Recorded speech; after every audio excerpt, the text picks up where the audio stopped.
Hey everybody, in this video we are going to talk about gear that is truly exceptional. In the comment sections of that other show that I have, I get asked a lot if there is any gear that I actually like. And even in my life there is this one piece of musical equipment I wouldn't sell even if things got really tough.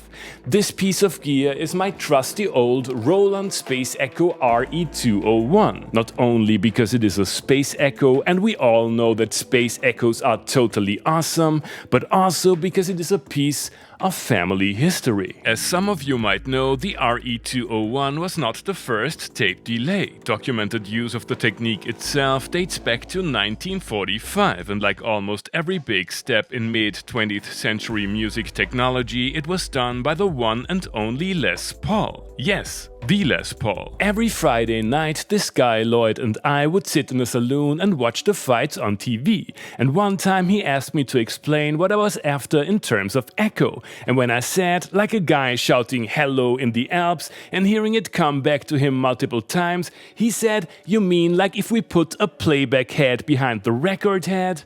Oh my god, we were out of the saloon so fast. We forgot all about the fights and we had that thing up and running in no time at all. We quickly realized that by moving the playback head forwards and backwards, we could also change the delay. The whole neighborhood could hear hello, hello, hello, hello, hello. The immediate impact of that technology cannot be overestimated. It found its way onto all Elvis records at Sun Studios, and self-contained devices like the Echosonics guitar amp used by Chet Atkins or the Binson Echorec were brought to the market in 1953. More sophisticated attempts like the Watkins copycat you might have heard on The Shadows Apache kept pushing the envelope of early analog sound design. Version 2 of the copycat, as used by Dave Gilmour, was the first Echo device to incorporate reverb too, quite similar to the RE201. Talking of similarities to today's protagonist, built-in equalizer functionality can also be found on the legendary Maestro Echoplex EP4, which was released at around the same time as Roland's RE line. It seems like there isn't much about the RE201 that was truly revolutionary, and yet it has become one of the most popular tape echoes. Let's find out why. While many early echo units were fickle beasts, the 1974 RE201 is based on a capstan-driven tape system that lets the tape move freely in a dedicated compartment, which not only allows for the removal of fault-prone mechanical parts other concepts had to rely on, but also looks fantastic in a psychedelic way. Road-ready design and easier maintenance aside, it also sounds absolutely breathtaking, boasting 3 playback heads and numerous modes ranging from simple slapback duties to complex ambient textures with wailing feedback.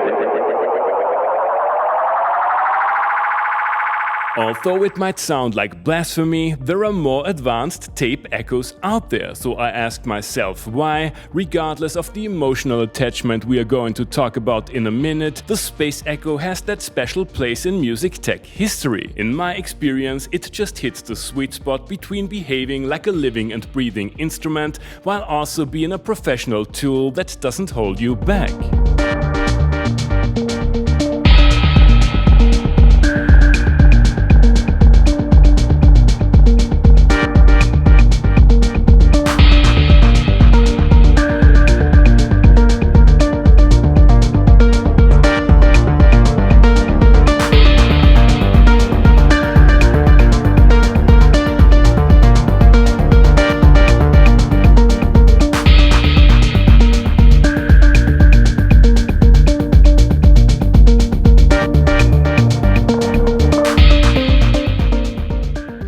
The year was 1997. RE201s were out of production for around 7 years, and my 16-year-old self deeply enjoyed sneaking away to a little house in the countryside my father used for band rehearsals. It was filled to the brim with musical instruments and technology. A couple of old pianos, a Hohner clavinet, a few guitars, but also a tube PA from the 60s and a vintage Fender amp. One day, on my quest for youthful debauchery, I stumbled upon an old pack of tobacco. It was the 90s, everybody smoked, so I amateurishly rolled a cigarette, lit up, and to my surprise, my perception was almost immediately altered in a way much more profound than I was used to from my previous nicotine experiments. Like Alice in Wonderland, I staggered through the house, and after a while I opened a cupboard I had never noticed before. There it was. Next to a bunch of 70s hi-fi stuff, I found this magical looking device with its timeless green and black design. I hooked it up to the Fender amp and a 50s DIY guitar lying around there, played a little, and it quickly became clear. My father and I needed to talk. After I confronted him with the two pieces of evidence, we came to the conclusion that it was of utmost importance to take care of the tobacco first. With that out of the way and struggling with serious munchies, my father told me that a guitar player had owed him money in the 80s, couldn't pay it back, and gave him the RE201 instead. It was then used as the main FX unit in a few of his bands, only to be replaced by a humble Lexicon Alex in the 90s. In his opinion, the little Lexicon sounded better anyway, so he gave me permission to use the Space Echo as I see fit.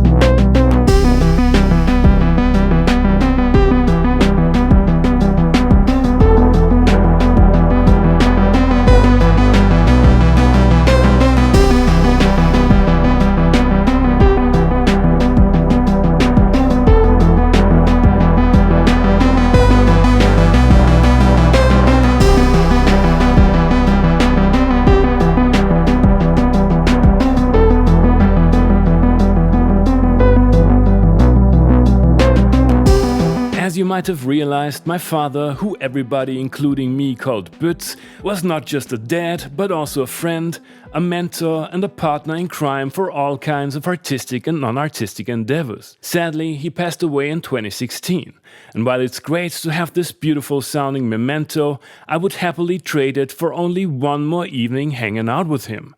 And maybe, just maybe, another pack of that mysterious tobacco. Thanks for watching and see you next time.